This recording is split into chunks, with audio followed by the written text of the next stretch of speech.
Kita lanjut dulu kepada Profesor Asril Azahari, atau saya panggil Bang Ii, Ketua Umum Ikatan Cendekiawan Pariwisata Indonesia. Jadi guru besar di Ilmu Pariwisata Trisakti. Kami persilakan Bang Ii. Ya, terima kasih. Assalamualaikum warahmatullahi wabarakatuh. Waalaikumsalam warahmatullahi wabarakatuh. Hampir 4 jam. Bagus sekali, paling panjang. Dan begitu dibuka, langsung Prof. Asli sudah membuatkan kesimpulan. Jadi sebenarnya kesimpulannya sudah ada. Dan panitia, apa yang dibuat beliau itu sudah kesimpulan semua. Itu sangat bagus sekali. Terima kasih, ada Pak Gubernur, mudah-mudahan masih ada beliau, Pak Burnalis, ada Pak teman saya, Pak Asnawi, Pak Nofrial, terima kasih banyak Pak Raseno, ini teman lama, Pak Maulana, Pak Ian, kemudian ada Bu Siti Fatimah, kemudian ada Pak Bu Uni ini, ini teman diskusi mengenai pariwisata. Jadi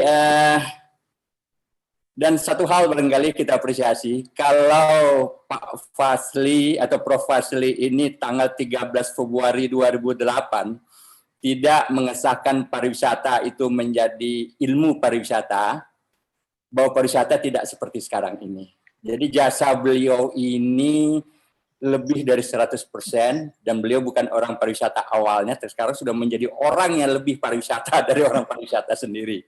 Jadi beliau inilah yang memberikan legitimasi waktu beliau jadi Direktur Jenderal Pendidikan Tinggi.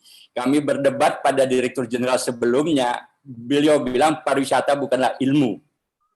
Jangan harap, menteri juga tidak setuju. Tapi waktu beliau, alhamdulillah, walaupun negonya tuh di dapur beliau gitu. Alhamdulillah 13 Februari 2008, makanya ada S1, S2, S3. Makanya UNP, di sini ada Ibu Siti Fatimah, kami usulkan waktu itu menjadi Fakultas Pariwisata. Nah, sekarang UNAN nih, sudah ada nggak nih prodi pariwisatanya? Kami tantang. Pusat penelitiannya ada, tapi tolong prodinya, Bu. Jadi kami bantu. Nah, ini barangkali untuk kita kembangkan. Terima kasih. Terima kasih, Pak Prof. Nanti mau datangkan, nanti kita bicarakan apa yang spesifik untuk Sumbar. Jadi ada 3 hal, jadi kesimpulan dari Prof. Asli itu udah bagus sekali. Sebenarnya ada 3 hal saja yang mau lihat. Pertama adalah pariwisata dunia itu sudah bergeser. Nah, inilah yang disampaikan Pak Nofrial tadi. Jadi bagus sekali. Jadi shifting itu bergeser, bukan berubah. Kalau berubah, hilang yang lama. Tapi kalau shifting, yang lama makin lama berkurang, tumbuh yang baru lagi. Jadi namanya shifting the tourism paradigm. Dulu namanya mass tourism, atau tadi Pak Nofrial juga bilang demikian, atau sun, matahari, sand, pasir, dan sea, laut.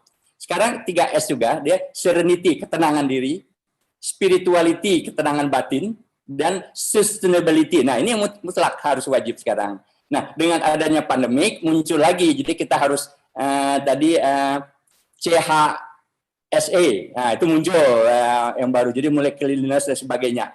Nah, itu menjadi safety, itu jadi tambah lagi sekarang karena ada pandemiknya ini. Tapi paling tidak pariwisata paradigma sudah bergeser. Makanya tadi beliau bilang bukan di alam, ya, tidak mass tourism, ya. Nah, bergesernya pada ketenangan diri. Nah, ketenangan itu ternyata bukan di alam sekarang. Jadi kepada budaya. Karena makan itu Pak Nofrial, itu budaya, Pak. Jadi makan itu budaya. Jadi masuk pada budaya. Nah, itu barangkali yang harus Bapak kembangkan, bikin roadmap Riparda Bapak Provinsi, yang tadi menurut banyak pembicara, tadi Pak Mulyadi juga bilang bahwa tidak match-nya antara provinsi, kota, dengan kabupaten. Nah, itu yang harus kita sama-sama, Pak. Jadi harus satu dengan roadmap-nya. Nah, itu permasalahan. Dan kedua, permasalahannya adalah kita jangan nyebut destinasi itu is a place. Sekarang kami tidak melihat destinasi itu sebagai suatu tempat, tapi destinasi is a new way. Ya, jadi suatu cara baru, ya, makanya itu muncul kreativitas tinggi. That is a destination. Destinasi bukan satu tempat. Kalau tempat dia mati, berhentilah pariwisata. Itu kalau disebut destinasi itu is a place. Gitu. Nah, ini barangkali yang perlu kita kembangkan, dan ini yang pertama, bahwa kita sudah bergeser pariwisata termasuk perilaku wisatawan. Tourist behavior berubah sama sekali. Dan sekarang mereka ingin mengalami best experiences-nya yang tidak sama dengan di daerahnya. Jadi Ambo ditugaskan di Bali 1 tahun, nah merubah. Jadi waktu itu si wisatawan datang nonton tari kecak. Sekarang tidak. Dia diajarkan bagaimana tari kecak, diajarkan bagaimana gemelan. Jadi ikut take a part.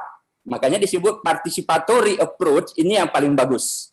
Jadi dia tidak menonton, tapi juga dia ikut berpartisipasi dalam gamelan dan sebagainya. Nah, bagaimana ini? Diajarkan silat dari budaya. Diajarkan juga mereka masak. Walaupun nggak begitu pandai, tapi mereka foto. Nah, ini kan jadi bagus mereka ke daerahnya. Nah, yang kedua adalah daya tarik. Nah, disampaikan tadi banyak sekali pembicara mengenai daya tarik. Hanya daya tarik itu attraction, jangan diterjemahkan atraksi. Attraction is not atraksi. Attraction adalah daya tarik. Teorinya visitors attraction. Visitors adalah daya tarik bagi wisatawan. Nah, daya tarik itu 2. Pertama uniqueness, keunikan. Nah, di Sumbar banyak sekali uniknya. Kalau boleh itu dikembangkan yang disebut dengan bio-eco-friendly tourism. Belum ada di dunia. Kalau di akhirat, kamu nggak tahu. Di dunia itu belum ada. Coba ambil satu yang wah. Bio-eco-friendly tourism. Kita buat bukan hotel, tapi coba bikin glamping, glamour camping yang ada di pohon, hutan Bukit Barisan bagus sekali. Di laut, dia di bawah air dan sebagainya. Jadi bikinlah seperti edutourism. Nah, ini juga belum pernah ada di dunia, kembangkan. Kita belajar juga flora dan faunanya. Nah, jadi alam bukan alam, tapi belajar yang ada di alam itu. Jadi bionya, flora dan faunanya. Nah, ini barangkali yang harus kita kembangkan. Kemudian yang kedua, authenticity. Otentik. Asli dari daerah situ. Nah, rumah gadang kan hanya ada di Minang. Makanya ada 1000 rumah gadang di Solok Selatan. Nah, kemudian budaya tadi banyak sekali yang kita ini kan. Kemudian makanan tadi. Nah, kemudian makanan ini tadi Ambo mengekspos ada, nah ini aslinya Prof. Asli, gizinya, tiba-tiba CNN ngambil. Ternyata betul randang itu tidak ada kolesterolnya, memang tidak ada kolesterolnya. Yang ada adalah kalau randang bersisa besok, itu dipanaskan lagi. Nah, itu nggak boleh. Nah, itu membuat rusak. Tapi kalau randangnya sendiri hebat. Nah, ini minyak juga menggoreng. Menggoreng juga hebat. Kenapa? Ada VCO, virgin coconut oil.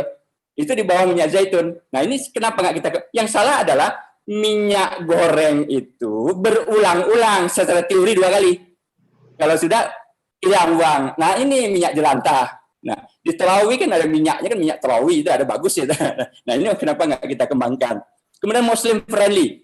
Tolong Pak Nofrial, kalau bisa, ini kalau bisa Pak, kok bisa? Jangan nyebut halal tourism. Nanti jadi masalah. Bikinlah Muslim friendly tourism. Nah, disinilah masuk pesantrennya segala macam, bukan halalnya, tapi Muslim friendly-nya.